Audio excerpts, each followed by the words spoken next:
Okay, thank you very much, Mary, and I want to say thank you as well to our panelists. I also want to say thank you to the World Affairs Council of Tacoma, who gave us a lot of help putting together this event as well as the academic event that we'll be having tomorrow.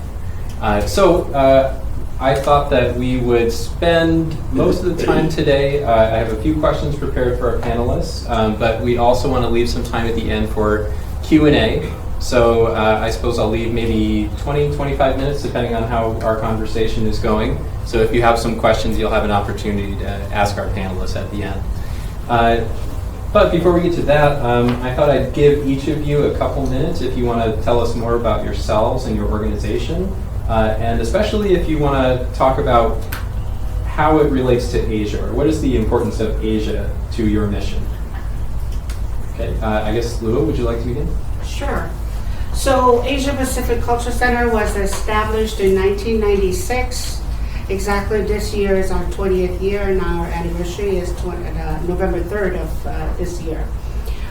We were established to bridge communities and generations through arts, culture, education, and business. So those are the areas that we really hit very hard on in terms of educating our public. We are inside of the schools, so we go to from kindergarten to 12th grade. We also go to college, such as yourselves.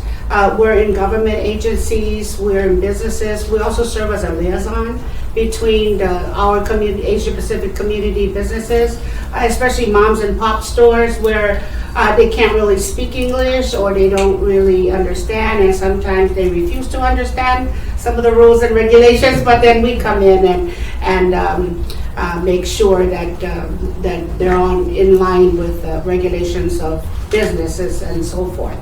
And so we also now, we work closely with JBLM and also Naval Academy in the base in Bremerton. So we work really closely with military personnel now and families.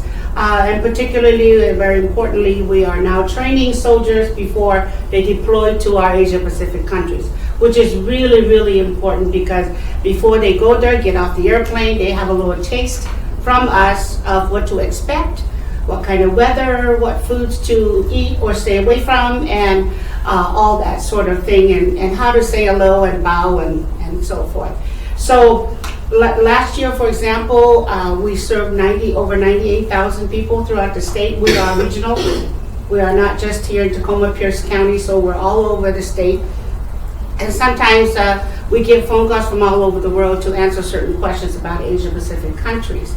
So we actually represent and teach about 47 countries of the Asia Pacific Rim. And in those languages as well, we try to address and assist the public with. So we get phone calls from hospitals and social services, DSHS and so forth, so that we can help with housing issues and education, parents and children, and because there's clashes there sometimes in between generations and intergenerationals. So we play all of those roles. So how the different programs that we do, so we actually take our cultural trunks to the places, or they come to visit us and to be taught by those cultures. We have summer camps for 3 weeks. Children certain ages will come, and within the 3 weeks they would have learned about 15 countries of different of Asia Pacific. So, and they learned about little history, they learned their artistry, they learned their language and food. So we actually have a tasting as well. People call us and give us what they need. So for example, the month of May is very busy for us because everybody wants to celebrate the Heritage Month of Asia Pacific nationally. So we're all over the state doing all of that in terms of month of May, but otherwise throughout the year, the school year is very busy. Summer is very busy in terms of summer programs and so forth. So we open 7 days a week at our place. So you're welcome to come. We are so busy. Today I just had I was still torn to have left. We're doing a Korea Day over there. We are teaching high school students how to do the haka and Tahitian dances and all of that, while the seniors are on the other side singing and eating and all of that. So it was quite busy when I left, but that's the way it is 7 days a week over at Asia Pacific Cultural Center. We have a full board. We have 14 members of our board and working very hard as well. So, and we have over 200 volunteers. We couldn't have done it without them. And so we welcome also the university. We do have volunteers from UW-Tacoma as well. So, yeah, we're very busy. We do important work, and Asia is very important, as we will discuss further today. Thank you very much. Okay, Ade. World Vision is Christian humanitarian agency, and we are actually we started in Korea during the Korean War. So we the founder was Bob Pierce, was a missionary, and he was so called because of the Korean War, and he went to Korea and tried to help. Historically, World Vision started with this one person and trying to help a number of children, and then as happened with many other organizations at the time, like the compelling reason to help children started the sponsorship. Basically, individual who wants to help another child somewhere else in the world, and that's how things happen. World Vision since then have grown so much. Now currently we are in almost 100 countries. In Asia we're actually in 24 countries. And we are not only providing humanitarian responses and work, but also actually in many countries in Asia we're also doing fundraising. So South Korea now is a fundraising office for us. No more we are doing like a lot of development work. We still do some work there, but the function of the office itself is mainly fundraising. Same thing with Singapore, same thing with Malaysia. So we have a couple of presence in Asian countries who are mainly fundraising. But of course, as you know, we also have a lot of work in Asia. Mainly we are doing a lot of development work, meaning that we're working with local communities and working with them trying to find solution to poverty. Mainly because Asia has a lot of concentration of malnutrition, a lot of concentrations of child death, mortality, death as well. So it's a lot of concentration in Asia because of the population of the countries. So we do believe that local resources are the most important thing that we are trying to raise, and helping people to find and to utilize their local resources the best way is the best way to solve poverty, and that's what we're trying to do. Mary mentioned, like World Vision is quite big, but it's it's sort of like trying, it's low key in here. I think the reason why is really because it's not really about the organization doing fundraising, but it's really the groundwork that we're trying to do with the locals that is really the most important thing for us. And we're trying to be behind, and we're trying to really lift up the people who are really doing the work, and it's really the source. The resource is in themselves, and that's what we're trying to do. And World Vision is really based on our Christian identity, but we do believe that we work with everybody, and our involvement and partnership is not really based on religion and race. And so the presence in Asia is very important for us because, again, that's where the needs are. So I think that's in short. If there's any questions, then we can talk about it. Okay, Claire. Okay, I hope you don't mind if I stand up. I don't seem to be able to talk unless I stand up. You have a microphone if you. Oh, that's okay. Okay. Can you hear me? Yeah. Mm-hmm. Okay. Clare Petrich. So just check the label in your jacket or your shoes. Mm-hmm. If there weren't an Asia, there would not be a Port of Tacoma. Kind of the way it is, okay? The first ship that we know of that came from Asia to Tacoma was in about 1887. Mm-hmm. Now, Port of Tacoma will celebrate its 100th anniversary in 2018, so that's 1918. It took a number of years for the Port Authority itself to begin. But the first ship that came in was bringing silk from China. The next series of ships that came to Tacoma were mostly from Japan because they loved our timber. Many of the temples that you find in Japan today were built from timbers that came from Tacoma itself. Ships were designed in particular ways to carry the timbers that came off of our hills from the entire area around Tacoma.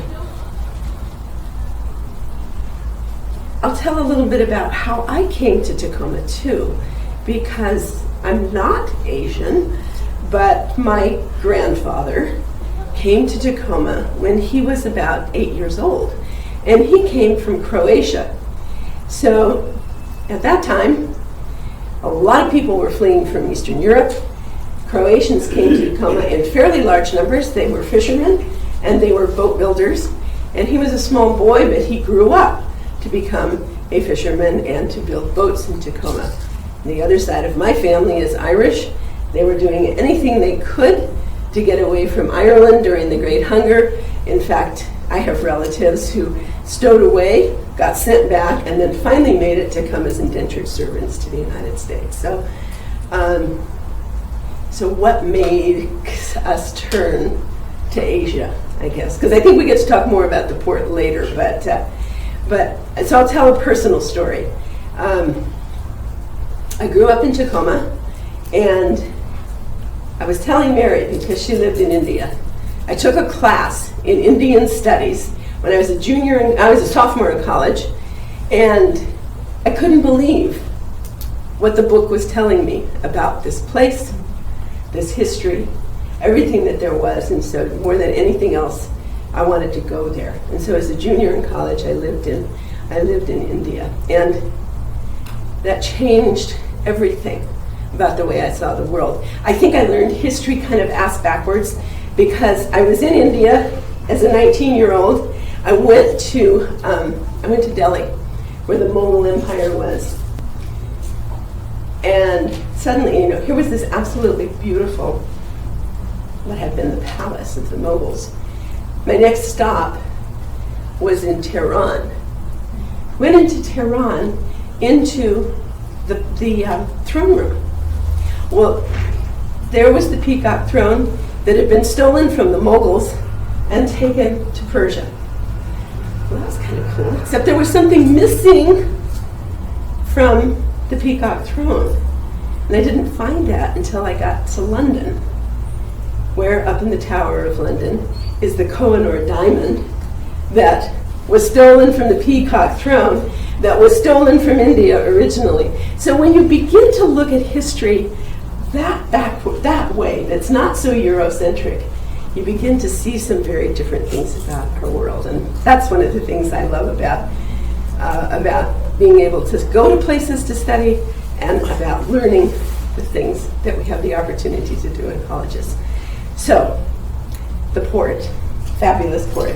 Okay, I hope you're going to ask me more questions, because I love to talk about the port, but I do want to make another comment, because Mary mentioned Buster Brule, who was the superintendent of schools. And today, I just happened to ask the head of our the manager of commercial Department of Commerce at the Port of Tacoma. Her name is Tong Zhu. Tong has been in Tacoma because Buster Brule went to China when she was a young girl and said, come to this area and be an exchange student.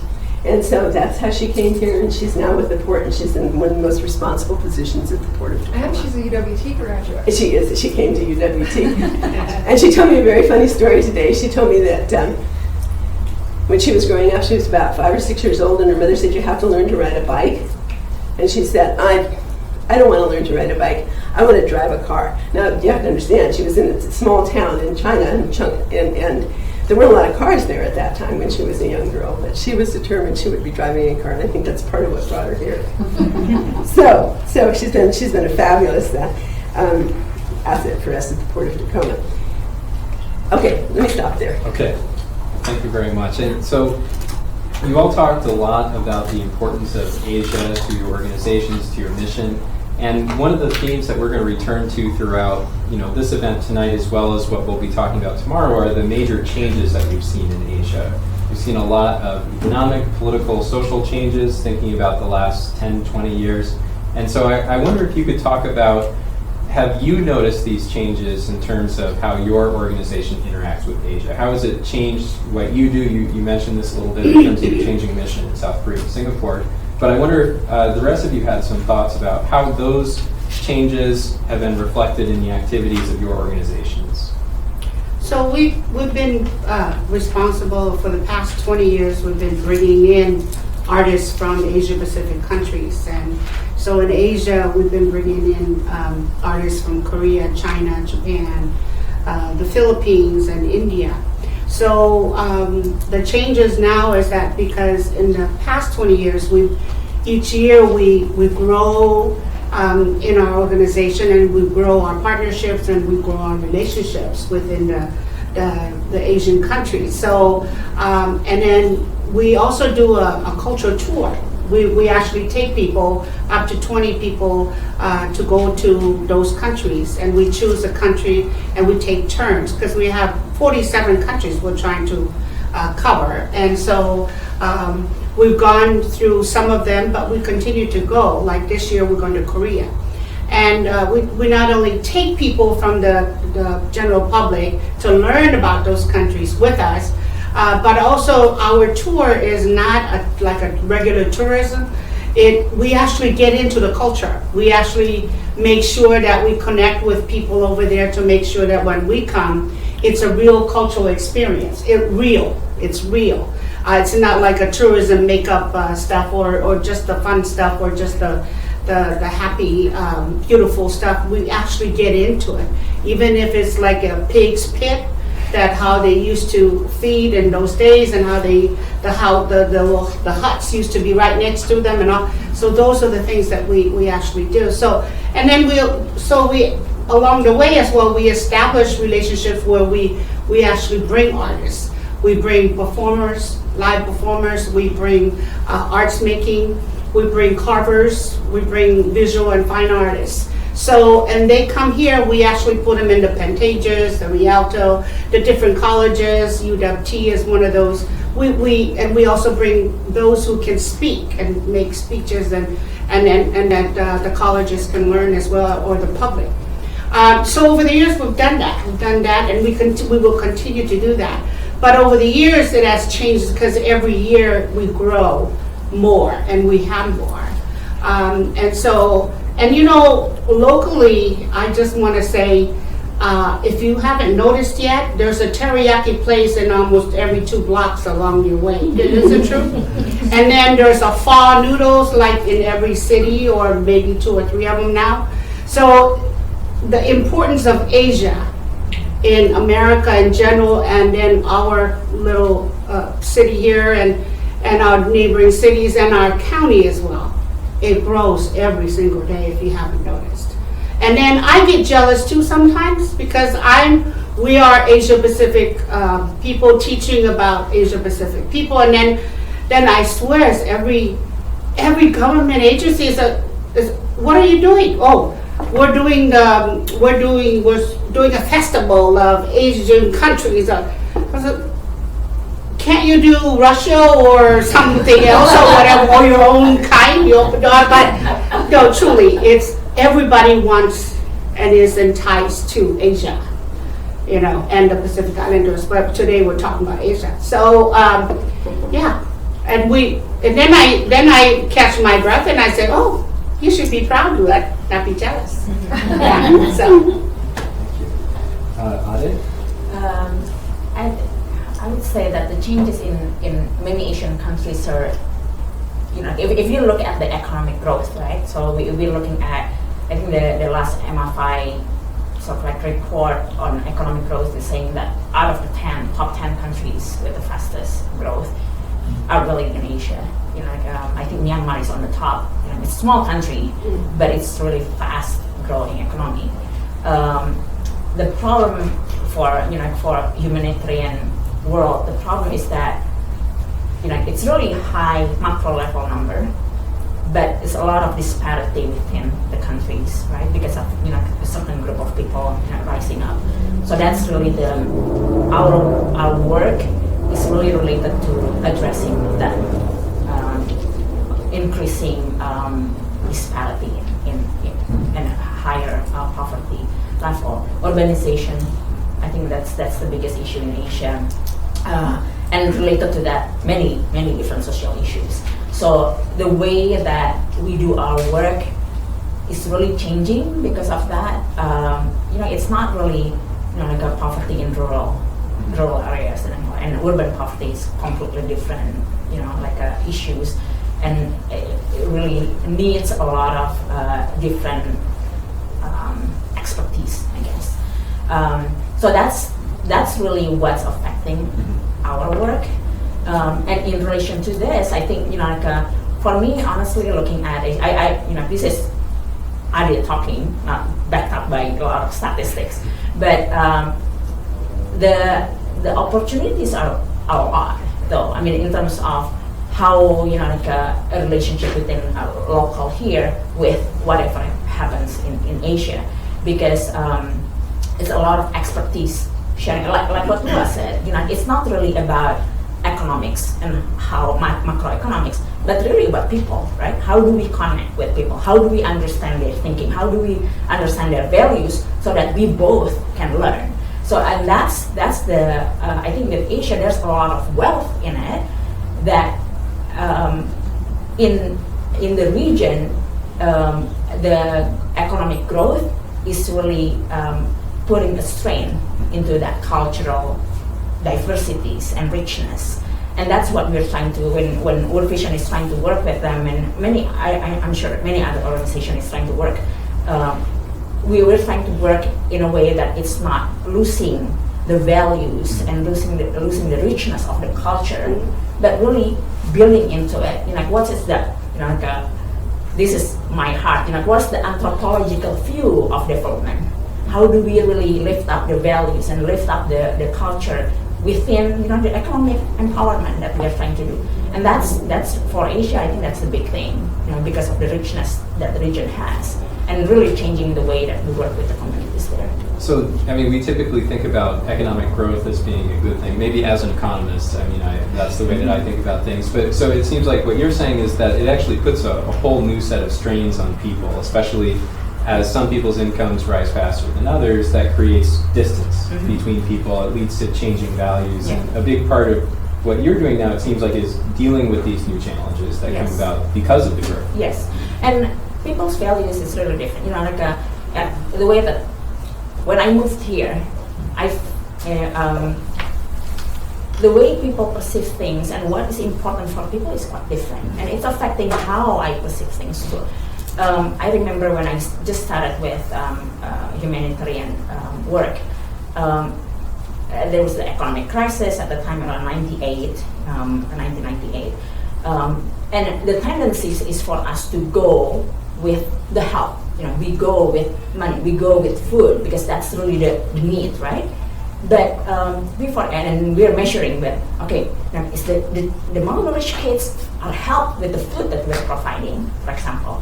But we forgot that there's cultural norm as well.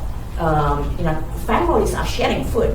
So when we're giving food, it doesn't only go to that child who is really needing the most, but it goes to the whole family. And if it's necessary, it goes to the neighbor and goes to everybody around it. That's really the cultural norm, and we didn't really understand that until we're trying to measure, okay, by theory, if you're providing this much food and this, this kind of assistance, it will increase, it will decrease the malnutrition rate. And we found that, oh no, the social culture is really, that's really the whole family, extended families is receiving the benefit. It's a good thing, but at the same time, it's not the theory that we're trying to, apply. It's a different place to work, different kind of norm, different kind of measurement that we have to measure, and really changing the way we work. Very interesting. Claire? Okay. Ports in Washington State were established for the purpose of economic development. So In a way, that's the aspect, and it's about building economic development in your community. As I said, in Tacoma, ports began and really focused for many, many years on the export of logs. In the 1960s, everything changed in the port world and in transportation and trade when containers were introduced. So we had a strong and continue to have a strong longshore force that loads and unloads our ships, but it was containerization that revolutionized trade all over the world.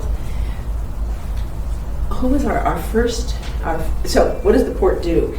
The port works with a customer to design and build a terminal that they want to use to bring their ships to and unload their goods, okay?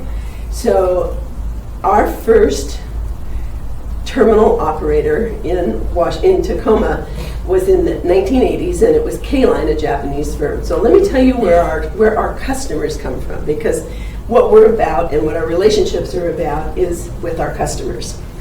So, and one of the questions you also asked is, what are the challenges you're facing and what are the biggest changes that we're seeing? So one of the biggest changes that the port is seeing and that all of trade, I think, is seeing is the creation of these alliances among ships, because they're losing a tremendous amount of money. Trade lanes have reduced, marketing is reduced, and so they're doing everything that they can. They're building larger ships, which is kind of counterintuitive, but their belief is that if you have a larger ship, you can ship more goods, not as many ships necessary, not as much fuel necessary, not as much personnel, et cetera, et cetera. But let's go back to the 80s. When K-Line first came to Tacoma, that was our first terminal. K-Line is from Japan. There are now, in the Pacific Northwest, there are two lines that are Japanese, OOCL from Hong Kong. I'm just going to tell you who these alliances are and where our shipping customers come from. Costco China and China Shipping Line. Not Costco, but Costco. You all probably know that. CMA and APL. Evergreen is the shipping line that comes from Taiwan. The other shipping line from Taiwan is Yangming. Hanjin and Hyundai are the two shipping lines from Korea that call in the Pacific Northwest. MOL, Hapag-Lloyd, German, but it's okay. NYK is the other Japanese line. So two major alliance members that also call in Puget Sound are from Denmark and France. One is Maersk and one is MSC. So that gives you a sense of who all of our customers are.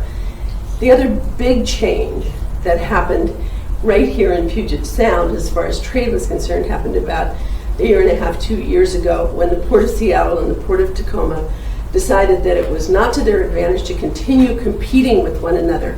Now, what that meant was that we were spending money to try to attract that limited number of shipping lines that are our customers, and one would try to build it first, the other one would try to build it first. We'd both be spending the same money that if we actually created an alliance and worked together, only one area would have to be spending that money to create those terminals to bring the shipping lines in.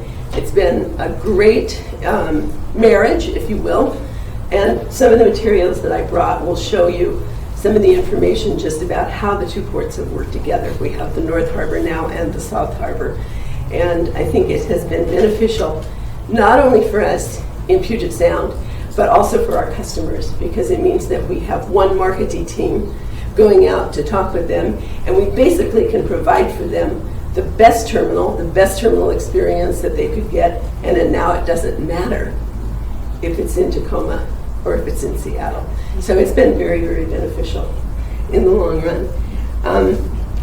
So what we're about then is, what we see that we're about is using trade and economic development to provide jobs in this community. So the Port of Tacoma and the Port of Seattle together are the third largest port entity in North America. Los Angeles, Long Beach is number 1. New York, New Jersey is number 2. Seattle, Tacoma is number 3. We did a study 2 years ago, basically looking at a total of direct, indirect, and induced jobs based on the activities of the ports at 48,000 jobs. That's kind of a big deal, we think. And it's a big deal as far as economic impact is concerned in our communities. The good part is that most of those jobs that come out of trade and come out of the work of the port are family wage jobs as well. So, changes our economics, but that's what we're focused on. Can I just ask a quick Sure. follow-up? So has there been a change in terms of where the cargo is coming from, or Oh yeah, the types absolutely. of things that are coming in? Absolutely. Our largest trading partner was Japan. Mm-hmm. It then became China, Taiwan. A lot of production is moving into the southern part of Asia. Like we're seeing more coming in from Vietnam, more coming from Thailand. And of course, what's very interesting about that is that as production starts moving towards India, how does that shift where the shipping lines are going? They're going to be going through the Suez Canal because they're not going to be coming around on the cross-Pacific trade as much. So we don't know what the future holds as far as numbers is concerned or as far as the growth. And I think everybody's a little bit worried about that. And the other changes that have occurred are the growth of other ports in Canada, but also the widening of the Panama Canal, allowing the larger ships to go, not to come to Seattle or Long Beach or Oakland, then get on a train, send their goods to the East Coast, but instead they will be coming through the Panama Canal and then transshipping up to the East Coast or to Europe. Okay. Yeah, Well, so- lots of changes. Yeah, lots of changes coming. And so you started talking about this a little bit already, but my next question is about what has been the impact, you think, on our community here? So we've talked a lot about the changes in Asia, but have you seen changes in Tacoma or in the South Puget Sound that you can connect back with changes in Asia? In your opinion, either in your professional experience or even just in your personal experience? So there's so much of exchange students programs going on now, tremendously here in Pierce County more than ever. The Tacoma School District and also the private schools, we are getting a lot more exchange students programs going on. So the growing need for Asian students, populations to come here and be educated and so forth. And of course, when they're here, economically, we're boosting in the sense that they're bringing money here to spend and all that kind of thing. And a lot of them too end up living here, continuing on with education and finding here as their homes and so forth. And it also brings investors, their family members to be here at that, and it creates an interest of them to come here and of course, boosting our economy in terms of having them to invest in our economic growth here, or to become here and then make a difference in such a way. So that's the greatest trend that I see in the sense where I am and the work that I do. So and a lot more, we're getting a lot more requests coming from Asia as artists in terms of coming here, wanting to be here and showcase their talents, and then again we have that great need as well to showcase and wanting to showcase because it helps our work in terms of what we do in educating people who we are as an Asian population. So just as a brief follow-up to that, so you mentioned pho, so we get lots of pho popping up all over the place. You talked about artists that you bring into the region on Yes. kind of a more serious note. So have you noticed changes in the culture, or are people more aware of maybe artists or traditions in Asia? Well, the culture stays the same in the sense of who we are, and that's what we're trying. Asia Pacific Culture Center, our mission is to teach the general public about who we are as a people. Right. So I meant our culture in Tacoma. So someone maybe who didn't know a lot about we're Asia so before. diverse. Okay. Yeah, and the greatest thing for us is that more and more people are being educated on who we as the Asia Pacific people are, and we as a people of Asia Pacific countries, we enjoy that, and knowing the fact that more and more of the general public of other countries are knowing who we are, because it makes our work a lot friendlier. It makes our divisiveness a a lot more cohesive. And then we feel much more comfortable of being around the rest of the world. And then we feel that happening in a positive manner more and more as we grow the education of who we are as a people. So we're proud of that sense. Ade? I think for me it's not as clear as the impact to to probably both of you. So the question is then how is the impact of closer ties with Asia is impacting this region, right? Mm-hmm. But what I've seen in my work, the increased understanding of Asia generally, and the acceptance, increasing acceptance of the issues of Asia, having twofold reactions. One, we get more and more questions from people saying that, macroeconomic development in Asia is growing so fast. Why do we need to be there? Why do we need to invest? Why do we need to help? But again, like what I mentioned earlier, it's the rising, increasing disparity and wealth distribution in Asian countries are very, still very prevalent. So that's one thing, why we need to engage. But also the opportunities of what I've seen as well. There are many more experts coming from the Asia regions. That is really the opportunities for us to really having that dialogue and having that sort of cross-learning is at a higher level than before. So within the humanitarian work, there are many more experts in Asia coming from Asia. We're having a lot of issues of disaster risk reduction, that kind of thing, that is really coming from the region, and we're really learning from them because they are really disaster-prone region.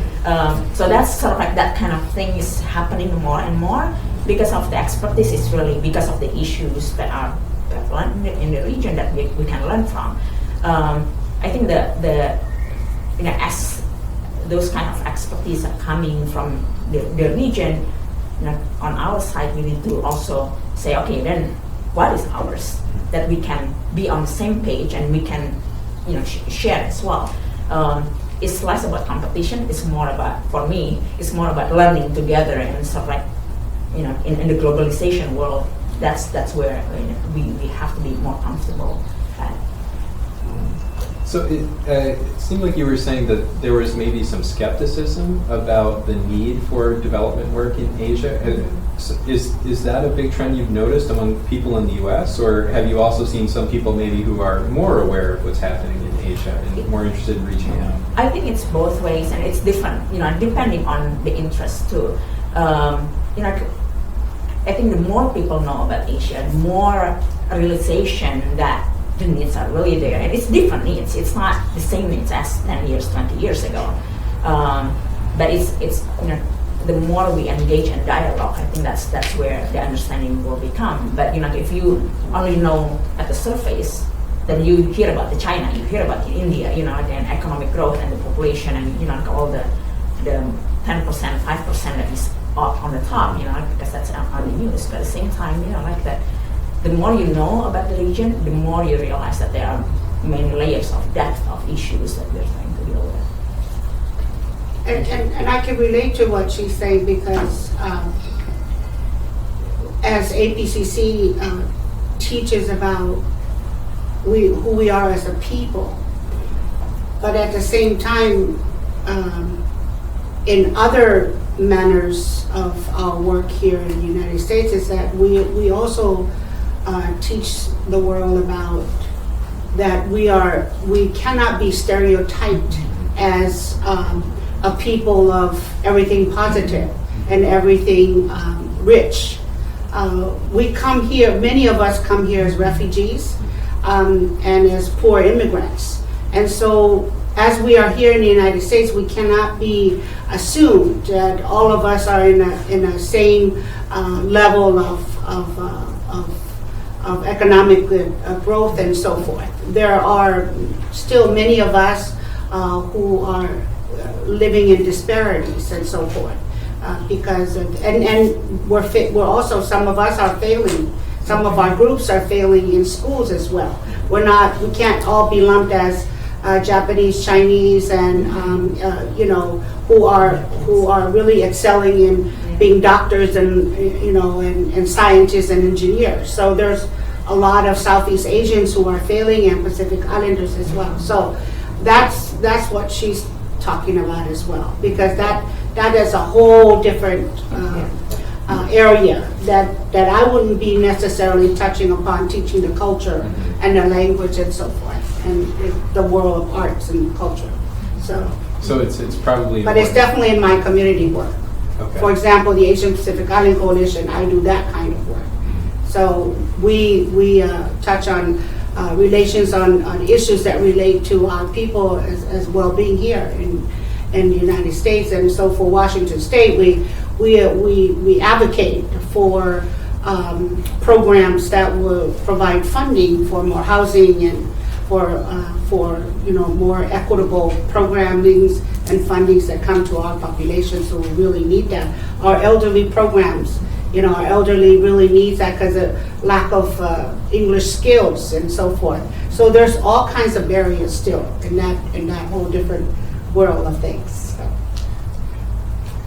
Claire? Here's another side to it. So for trade, 40% of the jobs in Washington State are basically based on trade. So that's kind of an awareness that we want to have, okay? Businesses are supported. We do a lot of export.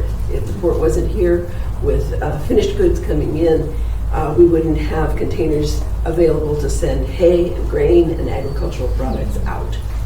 So that's the exchange side of things, the export side of things. The city of Tacoma especially, many schools and the city have been looking for foreign direct investment, focusing a lot on China. So I think that has the potential for changing our city as far as investment is concerned. The EB-5 programs are in place so that you're seeing more students come in. We work with our customers all the time.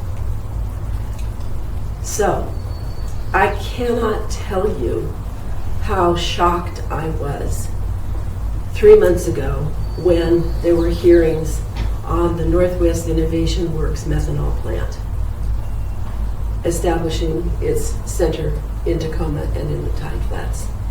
There were issues that were brought up, valid ones, about safety, questioning those things. But what I heard, and maybe I was more aware of it than others, but what I heard frequently were comments that were racist, that were antagonistic, that were so opposed to anyone Chinese being in this community, setting up a business that was, a $3 billion business, an investment that was coming into this city. So that surprised me, shocked me, and I'd love to have a conversation about where people, if others see that, what we can do about that. How do we work with the people in this community who, no matter what you say, they will just say, well, I do not trust anybody who's Chinese. Yeah, and I wanted to ask that question of everyone here about, you mentioned there's kind of skepticism about, well, do people in Asia really need help? You talked about there are needs among Asian community members that might be overlooked because people from Asia are stereotyped. And so I was curious, have you encountered some negative stereotypes among, people who live in this region in the course of your work, and how have you reacted to that? There's prejudice and racism everywhere. It's just like anything else. It's every day we have to deal with that, and stereotypes of who we are. And that's why education about who we are as a people is so important every single day, especially to the young children who are growing up. Imagine where it comes from parents and uncles and aunts and downward to children who are going to school and sitting next to a Chinese student or Japanese or Samoan or whatever, and then having to deal with all of it, because it does trigger down. And so that's why our work as a APCC is so crucial. But it's alive. We deal with it every single day. So I just got back from Cambodia and Vietnam, and I tell you, when I went through what I went through over there, I called home and I said, we live in the greatest country in the world, America. Because what I saw there is no in between. It's either you're rich or you're very poor and starving to death. So if people could see that, and that's why those cultural tours are so important, because American people come back with a whole different view of things, because a lot of times you try to talk about it here and you try to tell them about who the people are, but unless you see it, sometimes you really see it, it just you just can't believe it. So there's that's why World Vision is important, because when they go there, they're helping the poorest to the poorest. They're helping those people in need. And then and for us to be stereotyped to be all rich and we don't really need the assistance, no, it's not true whatsoever. So people really need to understand that who we are as a country. China, for example, we hear the same thing. It's almost every single day we hear someone to have that attitude or to see that kind of attitude. So it's that puts me a bigger load on my shoulder to really teach about China and what really goes on there and around the world, because people just have this whole different vision. And just like what happened to the methanol plant and the comments that came about in that session and so forth. So there's a real prejudice out there. There's still racism out there, and the Chinese were the first here. Who are the ones who helped our transportation links and got our region to they're the labor. They're the ones. How can you forget? So you just cannot. And then what happened to what Tacoma did to the Chinese? And those, so now they're trying to make up something for it. But yeah, so it's real what is out there about who we are, as a people. I think it's different when you put the face into the problem. Yeah. When Yeah. you personalize. This is the person behind the issue, then it's different. But when a stereotype is really like generalizing things, right? Which is really hard to do. But that's why it's important. Your organizational work is very important, because you put the face into, you put the meaning behind that trade relationship.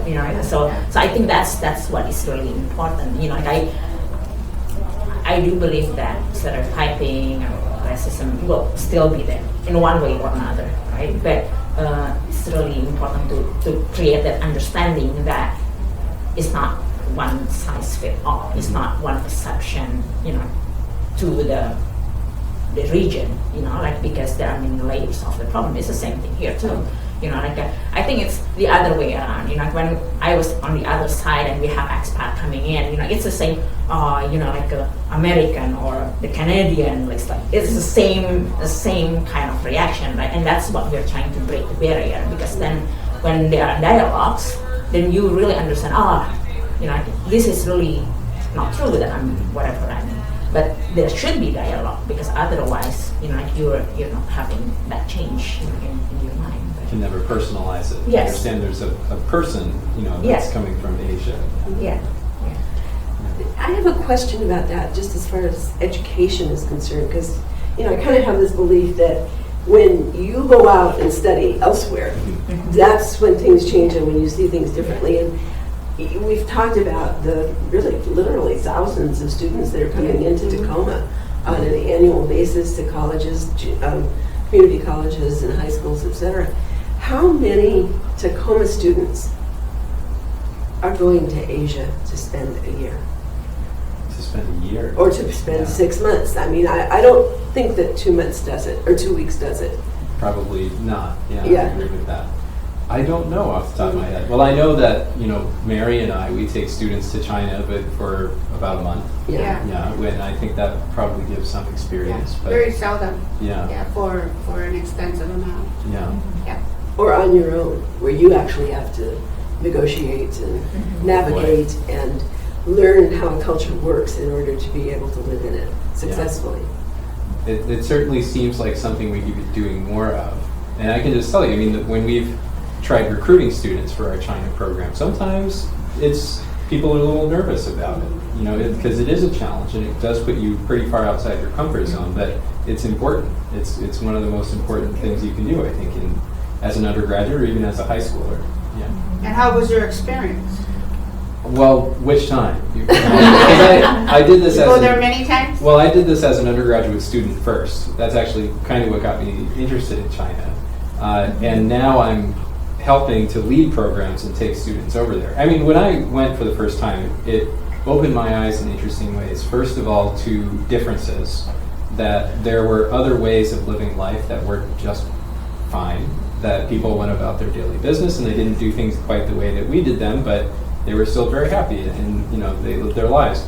And also about similarities, that because you have never experienced another country, you tend to see it in terms of maybe just like a couple of movies that you saw or representations in other kind of media that's totally out of line. And in a lot of ways, you share a lot of the similar concerns, as other people. You have similar goals in your life and things like that. So it was similarities and differences being revealed more clearly, I guess. For me, Yeah. as a student, yeah.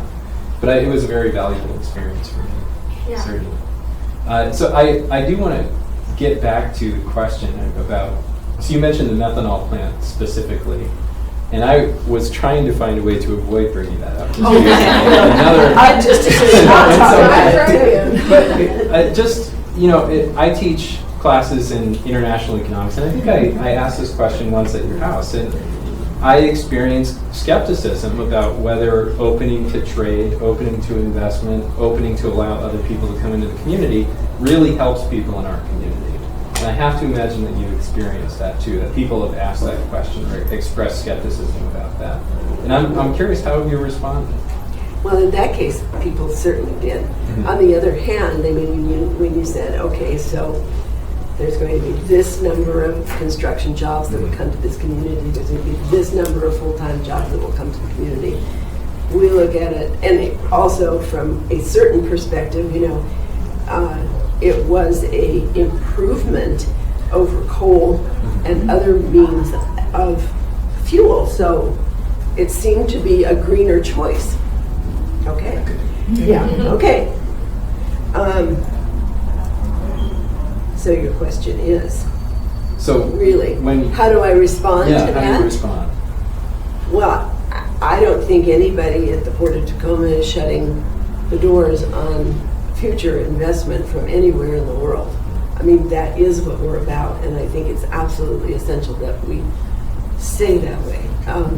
I think it's wonderful to have homegrown businesses grow.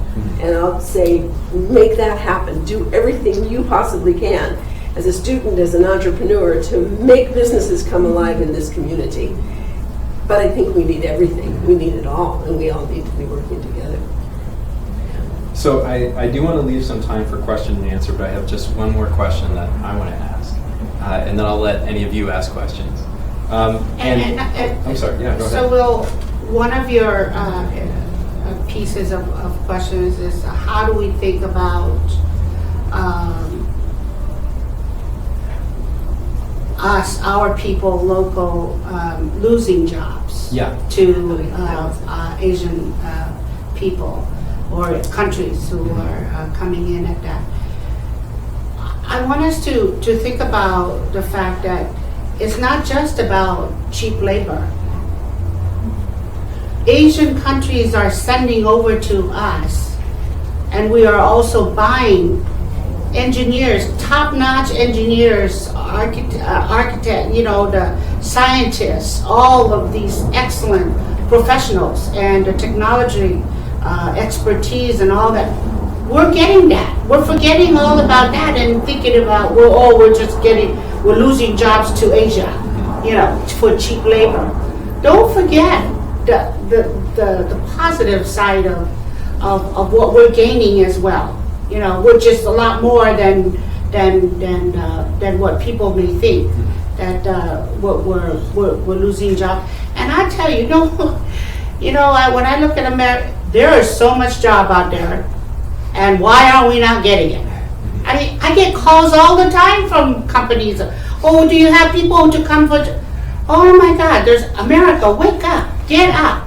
The one thing that I noticed about Asia, I'm a Pacific Islander, but I came back with that notion and say to and I would tell it to my people all the one thing I noticed right away in Asia is that everybody is working hard. It's about living and surviving. That's what it is. So, and do you think we change when we come here?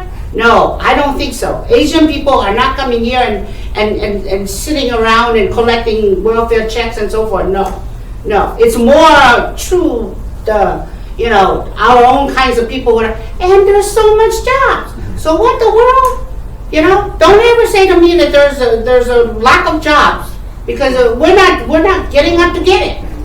And in fact, if nothing else, the Asians have got the jobs because we're out there getting it, right? Because we haven't trained. That's people right. to do those jobs. That's right. Absolutely. And we refuse to go be trained. Yes. There's, if I had to put my economist hat on, there's a literature about this that suggests that a lot of what people typically think of as losses due to trade are actually losses due to changing technologies, different skills that people need to find employment. And so probably solving that problem is about getting people back out there and equipped with the skills that they need to be competitive in those markets. And willing. Yes, Yeah. and the willingness. Yes. So, okay, my final question is about the future.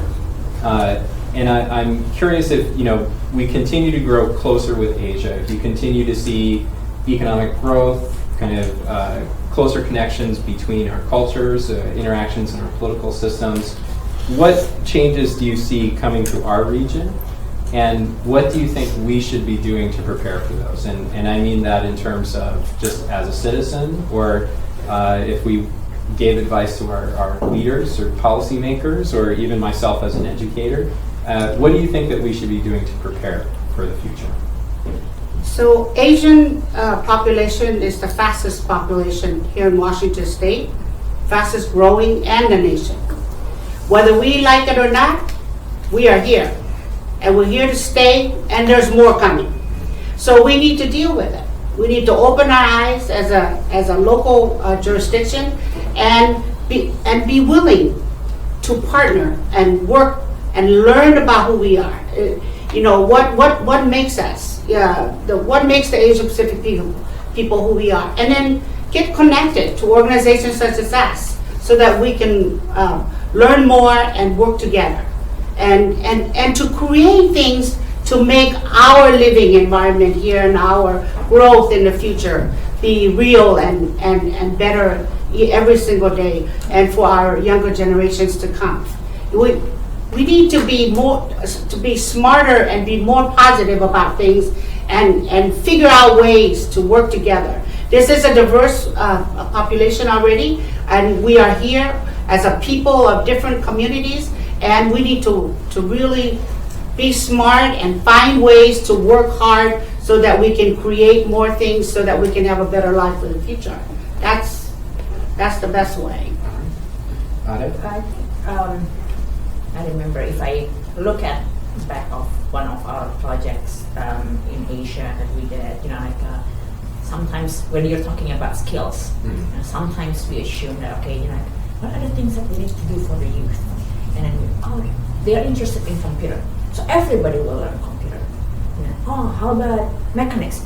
Everybody will learn mechanics. And then at the end of the day, you have a lot of skills, the same ones, and everybody is competing with each other, right? I think that's, in the global scale, it will be the same. So I think looking forward, if we are really growing, in our ties with Asia, we really need to be smart. I think that what are the things that are in the gap that we need to build as a region that will be very specific to this region, that is potential and only can be provided by this region, that will be the niche.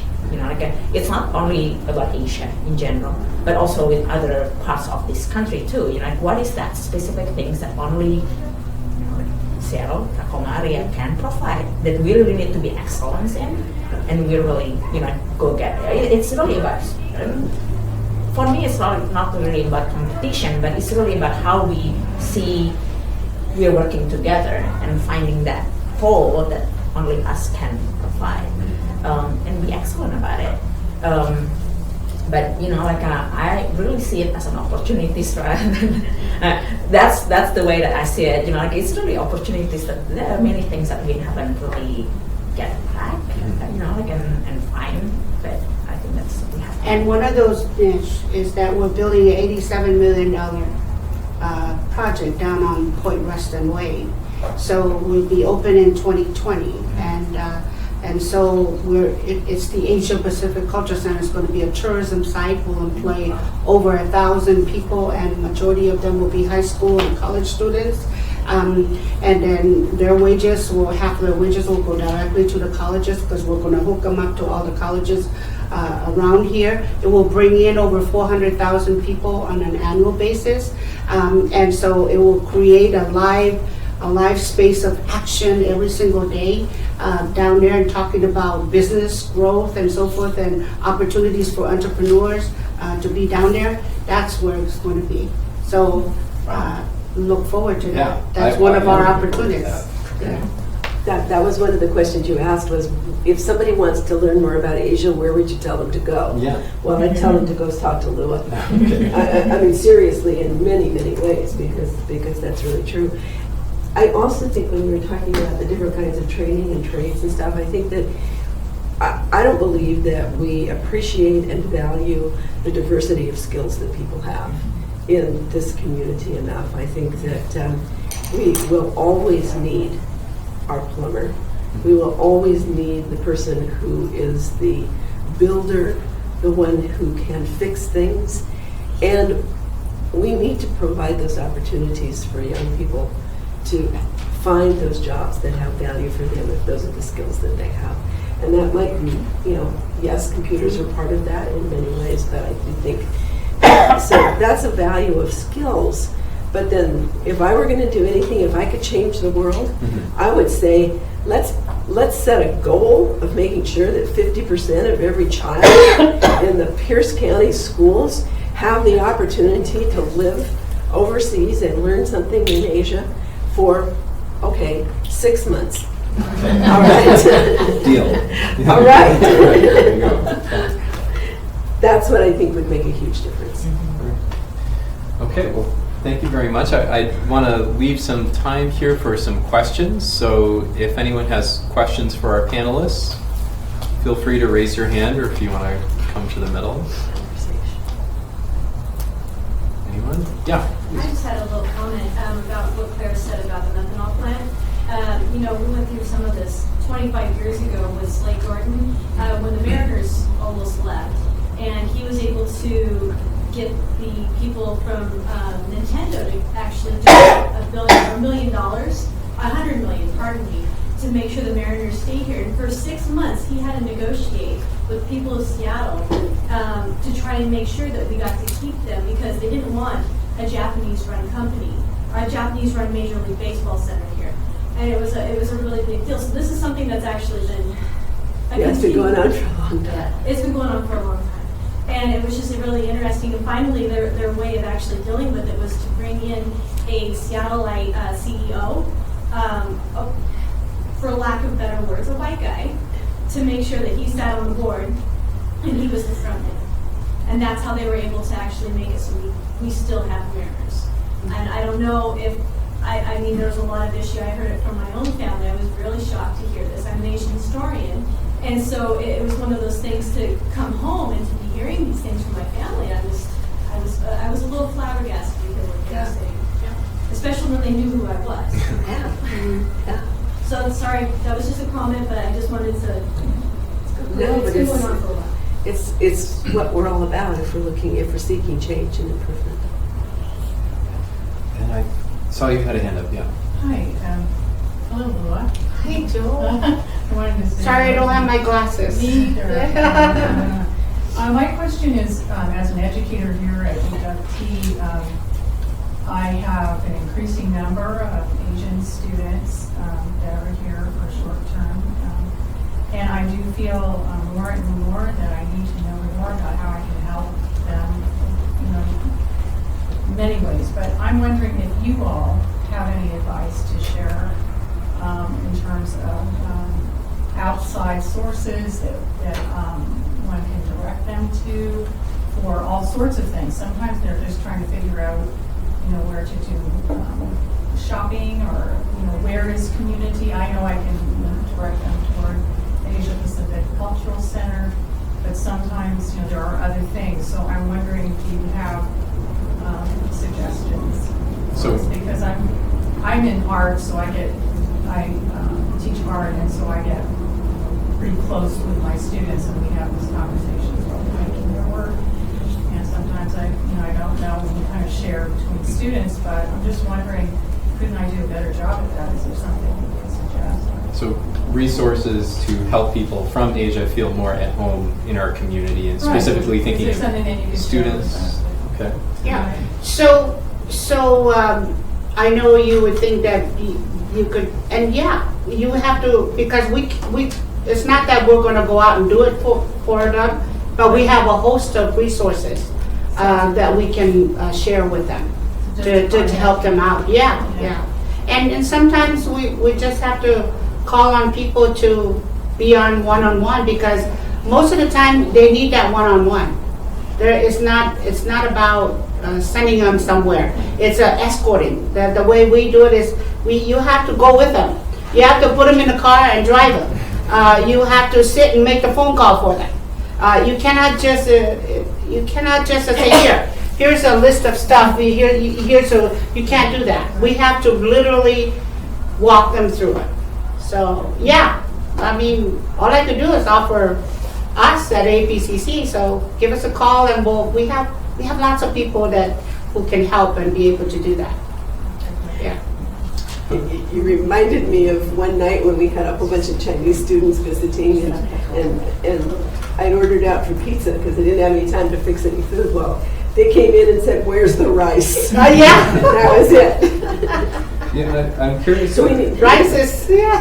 When you talked about investment coming in or customers that you're working with in the port, I mean, is that something that you have to think about at the port, about people coming from Asia trying to understand if this is a place they want to do business? I mean, are there things that you help them understand about our community, or ways you help them learn more about this place?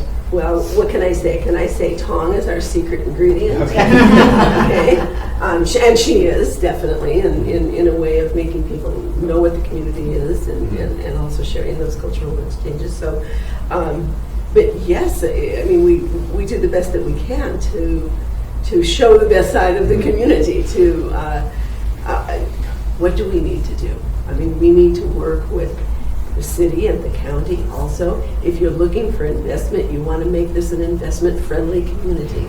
So the things that have to be done as far as permitting or being able to help someone know how long is it going to take, what is required, and be there in the same way you said. Yeah. Lua, take them downtown, but you have to do that with people who are investing as well.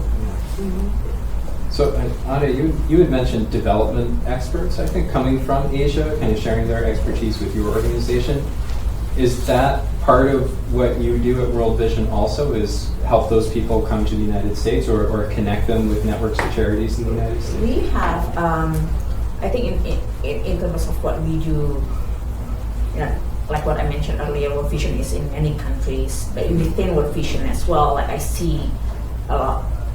It's very interesting. Like in many Asian countries, Christianity is not the major religion, and we always have, in many Asian countries, anything that is World Vision label seems like to be American. Okay. So there is that, even within the organization, there is that need to really understand better, and we have a lot of, for example, interfaith dialogue experts come from Asia because of that fact. How do we work better? How do we work better in the context of interfaith?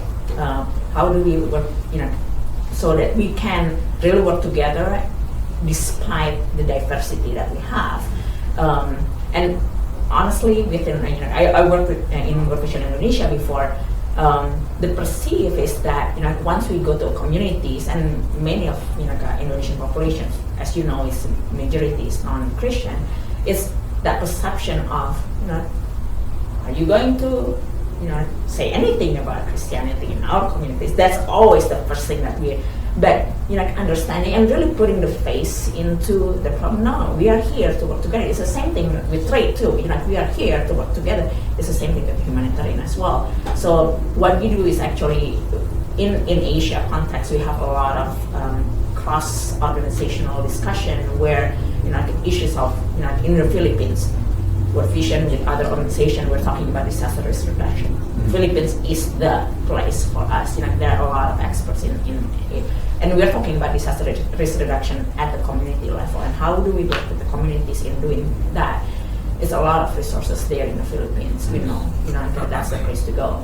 And when we are having a lot of conversation here around how do we do community development, how do we involve people to make decisions for themselves, and poverty is really about them finding solutions themselves. A lot of experts is really coming from Asia because they have the culture. The culture in Asia is really allowing people to talk together, and that's sort of the approach that is growing in the humanitarian work. That's how we're trying to do it more. It's really coming from the region, and we're learning from them. It's really interesting. Did you want to follow up? I was just thinking about how you mentioned before so much expertise has come out of the Ring of Fire because of the disasters that have gone on there. And several years ago, I was in Kyushu, the southern island of Kyushu, where the mayor in that particular community had established an earthquake preparedness center. Everybody in the community from this age on went through that training on a regular basis so that people were prepared for whatever disaster was coming. There was talk at that time of creating something like that at the Seattle Center, that people then would be able to come in and do that. And it didn't happen. But it seems like such an important thing as a way for us to experience things together. Yeah. Okay, I'm just throwing that out there. Sometimes crises bring people It together. does. Yeah. And it's the wisdom knowledge what I learned is the wisdom knowledge that we are losing with technology. So for example, Yeah. In many parts, like small pockets in Asian countries, in rural areas, they know that if there will be, before a storm, there will be some certain sound of frogs, that makes sound. That kind of things, we don't document that. Like in Asia, their culture is not documentation culture. It's really, verbal culture. We tell stories. The wisdom is, from generation to generation, you just know things like that is not captured in technology, so it's those kind of things that we're trying to get out from that, the wisdom is there, you just need to lift it up and it's honor it. And honor it. And how do you translate it into the current, current situation, and how do you share that, and how do you, it's All of this ancestral knowledge that we've lost. Mm-hmm. Any other questions? So, yeah, the back. This question is for Lua. So you had mentioned earlier that there are a number of Asian and Pacific Islander students or high school students who don't perform academically well. Yeah. Are there any ways that your organization, the Asian Pacific Cultural Center, are there any ways that they encourage education? Yeah, we have a youth program, so we have 127 kids on our caseload, and majority of them are in Tacoma School District, and we hope to, with more funding, we need to expand to other school districts, although we still work with them already on an indirect manner in some way by emergency needs, because a lot of our funding are for Tacoma School District, but we have 127 kids on our caseload. So if you notice the Tacoma School graduation rates, it has increased tremendously on Pacific Islanders and Southeast Asians, and that's, I can proudly say that it was part of our work. We've been working hard at it for the past 4 years. So, and it's been evident. You really have, we use culture as a way to twist the lives around of our young people.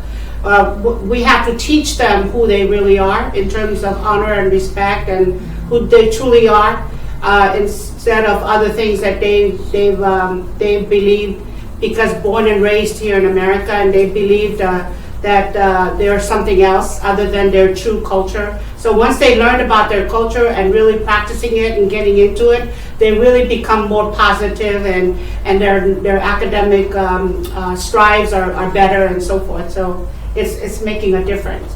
That's why I was saying that when I left today, there were a lot of Pacific Islander high school kids over there doing the haka, learning Tahitian dance and all that stuff, because we just held a competition arts festival. We created one statewide up in Mount Rainier High School, and last week we had 4 groups of high schools, which involved like 12 high schools, but went into as 4 groups competed for dancing, and you wouldn't believe the amount of pride. And our catch was they had to bring their grade point average up to 2.5 in order to participate.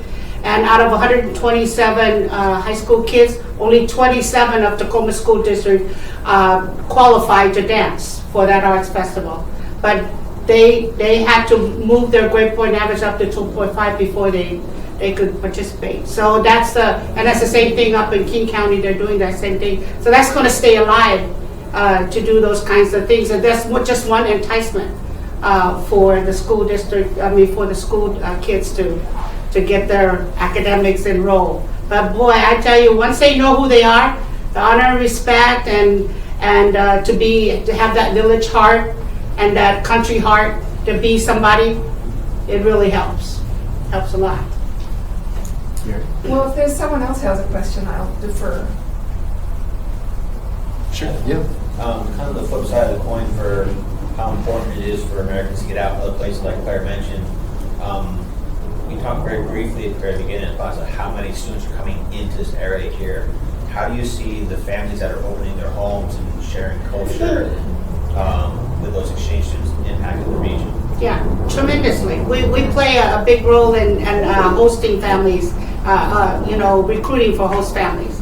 Tremendously, and they're learning a lot, and I love the to see the change in those American families having those kids, and they don't speak any English when they first arrive. So it's a real art to live with them and to be with them, but all sign language and so forth to begin with. But by the end of their stay, it's just a lot of emotions of great love and connections, and those are relationships they build forever. They write to each other after, and I'm sure there's exchanges too that they go. Our American family go over there sometimes because that's what happens with typically Asian Pacific people. We're family oriented, so the relationship stays on forever. Yeah, real great lessons. I was just thinking about the fun of sports exchanges too. Yeah. And it made me think of it because Lua, we talked about it almost 20 years ago, when the first group of Tacomans, there were 50 of us, who went to Fuzhou, our sister city, to participate in their dragon boat races. Mm-hmm. And there's a group headed back there in 2 weeks. And so Claire, those kinds of things. Yeah. Claire, you'll be proud that when we open up down on Point Weston, Good. The Cohen family has agreed to build us a way where we bring all the dragon boat races down there and all the canoe races. And then the Samoans are now looking into outriggers. Okay. So all down there. Say, I may have the original dragon boat for you. That There you can go. use in the building. There you go. So I think we have time for just one more question. Anyone else from the audience? Okay, Mary? Well, I want to ask some of the students in the room here, because we have a lot of international students in the room here. And one of the things that all of our panelists have really stressed is the learning about each other, right? So, and even going and living abroad, and how much you can learn from that. So I wonder if you guys would like to see American students come over to China, or how do you feel about that? What do you feel about, what are your goals in coming here? What are some of the mutual exchanges that you see? Positive, negative? Anyone want to say anything about that?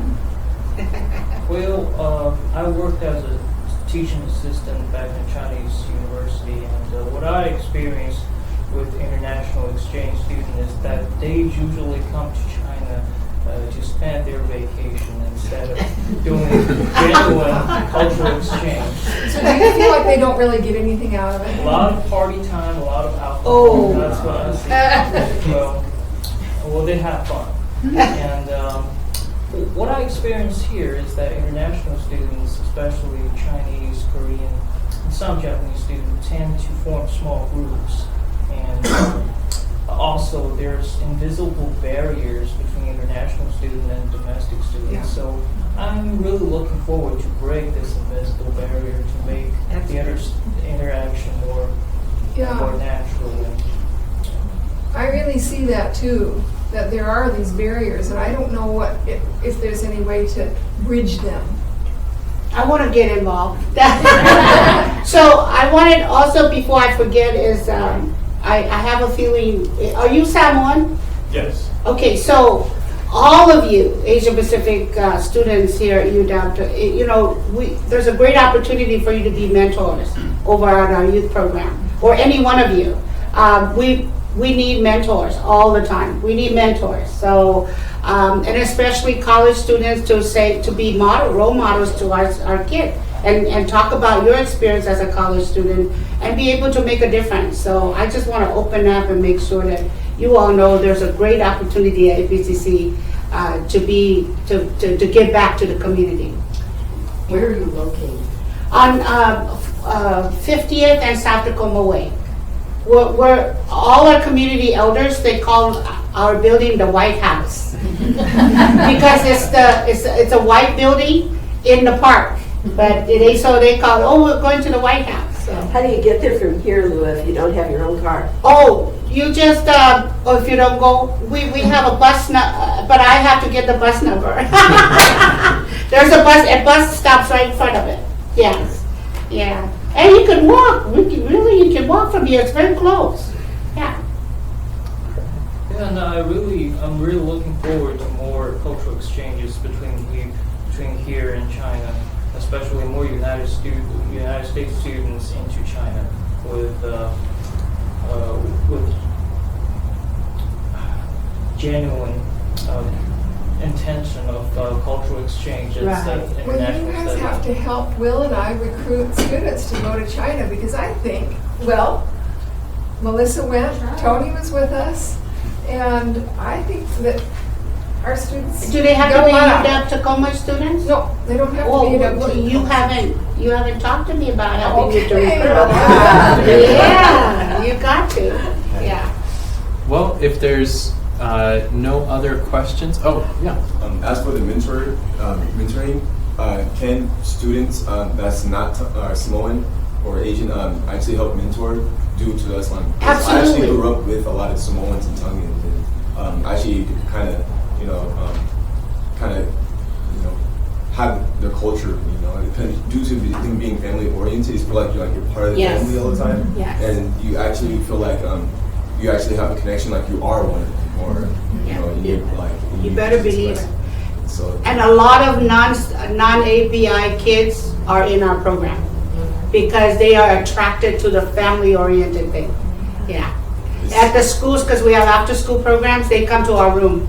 They're attracted to the room that we're in because so many of our students come together and they're like family. So, yeah. Yep. oh, can I say just one thing? I don't know if you're going to write a paper or some point, but I got a whole bunch of information about the port, and I really hope you pick it up because I don't want to carry it home. Well, with that, I want to thank each of our panelists again so much for being a part of the event today, and also thank all of you in the audience for attending. So let's please give